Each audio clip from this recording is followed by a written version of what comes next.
नमस्कार। कलावंत के समस्त दर्शकों को स्वतंत्रता दिवस की मंगल कामनाएं। गौरी, स्वतंत्रता दिवस के दिन आज किस प्रकार सभी देशभक्ति की भावना से ओतप्रोत होते हैं। जगह जगह समारोह हो रहे हैं, सांस्कृतिक कार्यक्रम हो रहे हैं, चारों ओर गीत संगीत बज रहा है। जी बिल्कुल, वास्तव में संगीत तो हमारे जीवन में गहराई से शामिल है। ये हमारे अभिव्यक्ति का माध्यम है। सुख में, दुख में, मांगलिक अवसरों पर हमारे विभिन्न संस्कारों में संगीत प्रमुखता से शामिल। संगीत का आधार है लोक और शास्त्रीय संगीत। लोक हमारे जन जन का संगीत है और शास्त्रीय संगीत भी लोक से प्रभावित होता है। कलावंत के इस नए अंक में हम संगीत के कुछ समारोहों के बारे में आपको बताएंगे। हिंदुस्तानी शास्त्रीय संगीत के समारोह देश में खूब होते हैं, लेकिन हम कुछ खास समारोहों की यहाँ बात करेंगे। प्रसिद्ध मोहन वीणा वादक पंडित विश्व मोहन भट्ट हर साल अपने गृह नगर जयपुर में भव्य संगीत समारोह आयोजित करते हैं, जहाँ संगीत कार्यक्रम तो होते ही हैं, कलाकारों और समाज के दूसरे क्षेत्रों में उल्लेखनीय कार्य कर रहे लोगों को सम्मानित किया जाता है। अपनी मोहन वीणा लेकर देश दुनिया में घूमने वाले और उसके संगीत से मोहित करने वाले पंडित विश्व मोहन भट्ट और उनके सात्विक वीणा वादक पुत्र पंडित सलील भट्ट हर साल अपने गृहनगर जयपुर में संगीत का भव्य आयोजन करते हैं। समारोह में संगीत कार्यक्रम तो होते ही हैं, कलाकारों के साथ ही समाज के विभिन्न क्षेत्रों में महत्वपूर्ण योगदान करने वाले व्यक्तित्वों को सम्मानित भी किया जाता है। भट्ट परिवार संगीतकारों और संगीत प्रोत्साहकों का परिवार रहा है। ये समारोह पंडित विश्व मोहन भट्ट के पिता पंडित मनमोहन भट्ट की स्मृति में होता है।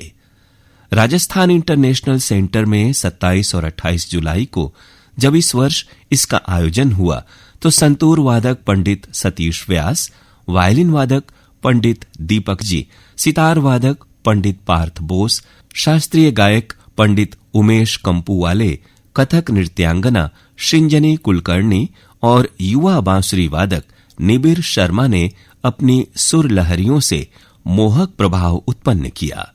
दर्शक दीर्घा में पंडित विश्व मोहन भट्ट, संकट मोचन संगीत समारोह के संयोजक प्रोफेसर विश्वंभर नाथ मिश्र जब बैठे हों तो हर कलाकार अपना श्रेष्ठतम प्रस्तुत करना चाहता है। इन कार्यक्रमों में तबले पर मुकुंद राजदेव, हिमांशु महंत, अभिषेक मिश्र और कौशिक कुंवर ने संगति की।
समारोह में प्रोफेसर विश्वंभर नाथ मिश्र को Pandit Manmohan Bhatt memorial national award दिया गया।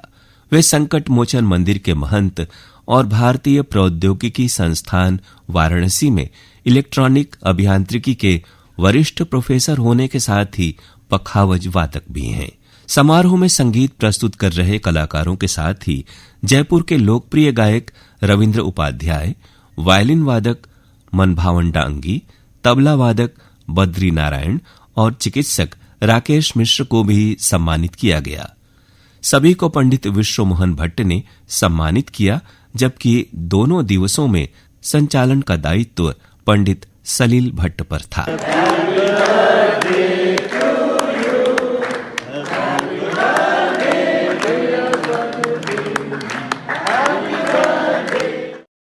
समारोह में पंडित विश्व मोहन भट्ट का जन्मदिवस भी मनाया गया। कई लोगों ने इस मौके पर भट्ट जी को शुभकामनाएं और उपहार दिए। लेकिन बॉलीवुड में अलग पहचान बना रहे पंडित दीपक जी ने वायलिन पर जन्म दिवस की जो विशेष धुन पेश की, वो तोहफा सबसे खास, सबसे अलग था।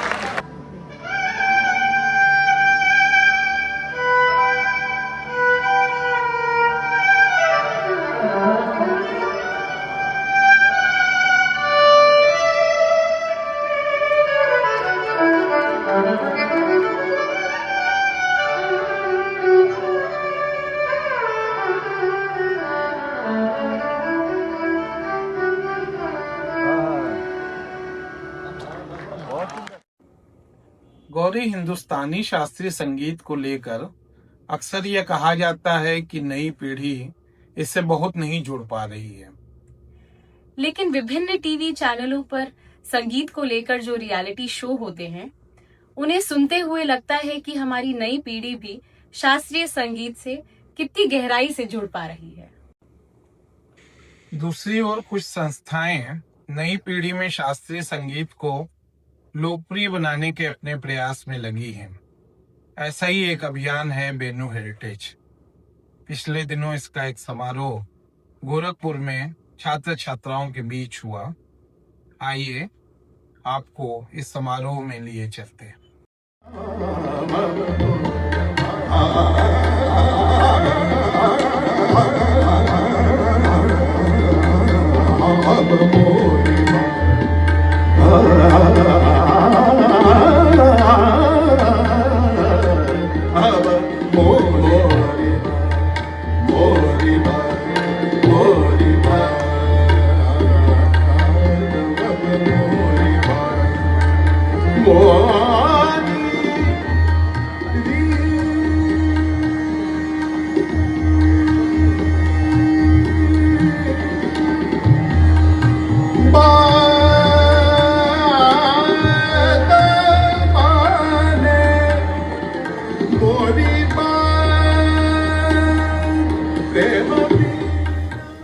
देश भर में संगीत समारोह होते हैं, लेकिन कुछ समारोहों के पीछे एक बड़ा मकसद भी होता है। दिल्ली की बेनू संस्था पिछले कुछ समय से अपनी बेनू हेरिटेज योजना के तहत विद्यार्थियों में हिंदुस्तानी शास्त्रीय संगीत के प्रचार प्रसार में लगी है। ऐसे समारोहों के पीछे ये भावना और प्रयास दिखता है कि प्रतिष्ठित कलाकारों की प्रस्तुतियों में शामिल होते हुए नई पीढ़ी विरासत और धरोहर की तरह शास्त्रीय संगीत को अपनाए। इसी क्रम में बीते 8 अगस्त को गोरखपुर में जब मैट्रिक्स फ्रेट सिस्टम के सहयोग से संगीत समारोह का आयोजन हुआ तो बाबा गंभीरनाथ सभागार का विशाल परिसर नगर के विभिन्न विद्यालयों के छात्र छात्राओं से भरा रहा, जिन्होंने शास्त्रीय संगीत की सुर लहरियों का पूरा आनंद उठाया। संस्था ने उन्हें अपने सांस्कृतिक विरासत के संरक्षण की शपथ भी दिलाई। कि बच्चों को ये लगे कि क्लासिकल म्यूजिक से भी कुछ हो सकता है और क्लासिकल म्यूजिक हमारा धरोहर है, उसको हमको पकड़ के रखना चाहिए। जितना भी हम गाना गाते हैं, जितना भी फिल्म का गाना हो, कुछ भी गाना हो, एल्बम का गाना हो, फोक हो, जो भी हो, सारा का नीम जो है ना, बेस वो क्लासिकल म्यूजिक ही है, सारेगामा ही है। संगीत समारोह की खास बात यह भी थी कि इसे पूर्वाह्न आयोजित किया गया। गौरतलब है कि ज्यादातर संगीत समारोहों के शाम और रात में होने के कारण सुबह के राग कम ही गाए बजाए जाते हैं। समारोह में भाग ले रहे कलाकारों ने नई पीढ़ी के श्रोताओं के अनुकूल प्रस्तुतियां तो दी ही, उन्हें अपने संगीत में शामिल भी कर लिया। मसलन प्रतिष्ठित युगल गायक पंडित रितेश और पंडित रजनीश मिश्र के सा सुंदर रे सुंदर ग भी सुंदर है में विद्यार्थी देर तक सुर मिलाते रहे। सा सुंदर रे सुंदर ग भी सुंदर है, ग म प ग म प म प ध म प ध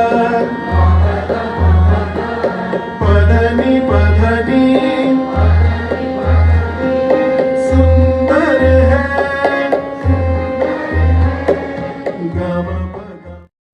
समारोह में इन मिश्र बंधु ने राग शुद्ध सारंग का गायन कर हिंदुस्तानी शास्त्रीय संगीत के विभिन्न चरणों को छात्र छात्राओं के समक्ष रखा, जबकि पंडित संतोष कुमार नाहर ने वायलिन वादन में राग चारुकेशी की प्रस्तुति की।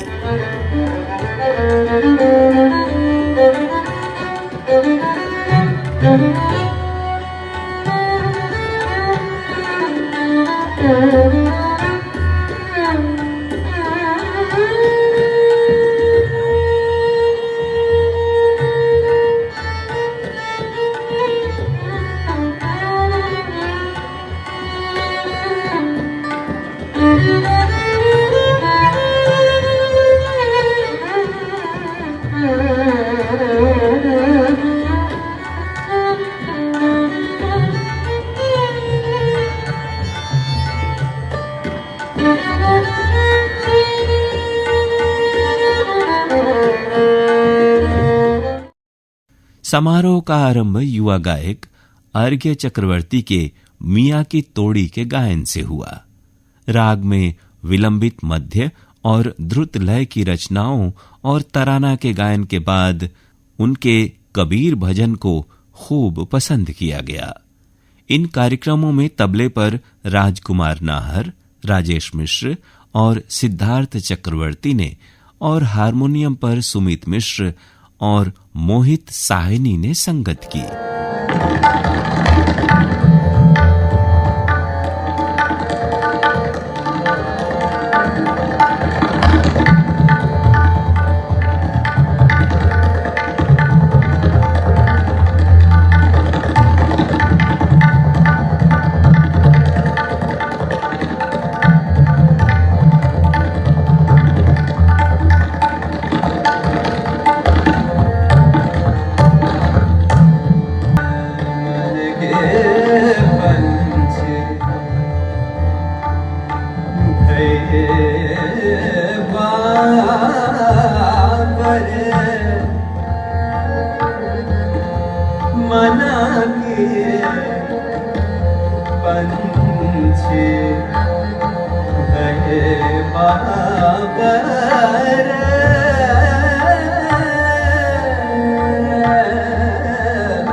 संस्था की ओर से पंडित विजय शंकर मिश्र और पद्मजा चक्रवर्ती और समन्वयक शिव शंकर पांडे ने कलाकारों का सम्मान किया। गौरी, हिंदुस्तानी शास्त्रीय संगीत में एक दौर ऐसा भी रहा है कि जब ख्याल गायक समारोहों में अपनी प्रस्तुतियां करते थे तो वे ठुमरी या दूसरी उपशास्त्रीय संगीत की चीजें गाने से परहेज करते थे। वे उसे हल्का या छोटा समझते थे। लेकिन आज संगीत समारोहों में ऐसा खूब देखने को मिल रहा है कि कलाकार लोकप्रिय संगीत भी खूब गा बजा रहे हैं। और कई कलाकार, खास करके वादक, जब अपनी प्रस्तुति देते हैं तो भीतर ही भीतर मन में गाते भी हैं। और अब वो भी देखने को मिल रहा है कि कई समारोहों में वे अपनी प्रस्तुति देते समय गा उठते हैं। बिल्कुल, अभी लखनऊ में कल्चरल कारवां का जो समारोह हुआ उसमें पंडित विश्व मोहन भट्ट, पंडित रोनू मजूमदार सभी अपनी प्रस्तुतियों के दौरान लोकप्रिय फिल्मी गीतों को बजाते बजाते खुद भी गा उठे और उनके साथ दर्शकों ने भी सुर मिलाए। देखिए कुछ झलक।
हिंदुस्तानी शास्त्रीय संगीत में कई ख्याल गायक बंदिश के बोलों को बहुत महत्व नहीं देते हैं और वे अपना पूरा ध्यान सुरों और रागों पर ही केंद्रित करते हैं। लेकिन वहीं दूसरी ओर कुछ कलाकार ऐसे भी हैं जो बंदिश के साहित्य को अपने सुरों के जरिए पूरी तरह उभार देते हैं। जैसे साजन मिश्र जी की प्रस्तुति में वर्षा ऋतु पे जो प्रस्तुति रही, उसमें साहित्य और संगीत का बहुत ही सुंदर मिश्रण देखने को मिला।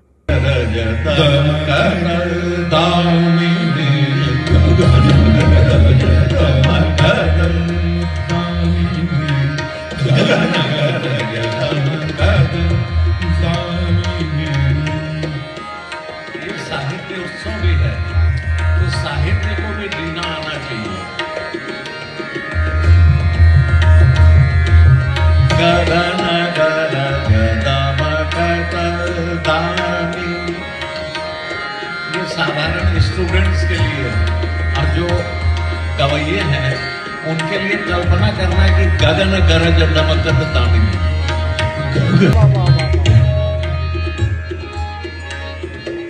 और बंदिश को कहना आना चाहिए। तो अगर बंदिश गा रहे हो तो, बजा रहे हो तो, अब इसको ऐसे भी गा सकते हैं। दर की धमक सुनी जब से कान, बादर की धमक सुनी जब से कान, तब से जियरा एक छिन नहीं दर्द धीर, बादर की अब दर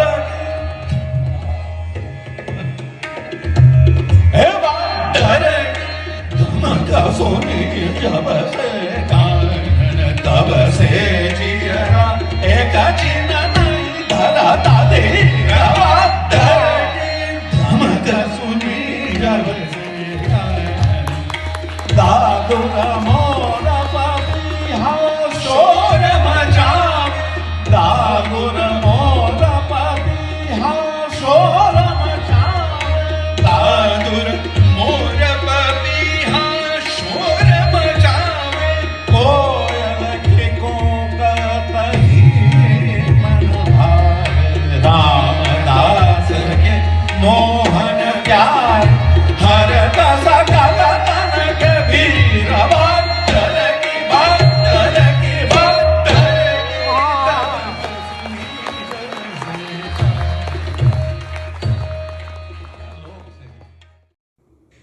हमें पूरी उम्मीद है कि कलावंत के इस अंक में आपने संगीत के इन खूबसूरत रंगों का पूरा आनंद उठाया होगा।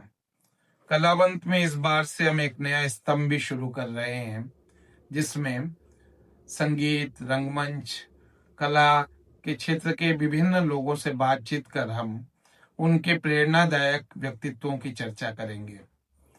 लीजिए मेरे कलावंत की पहली कड़ी देखिए।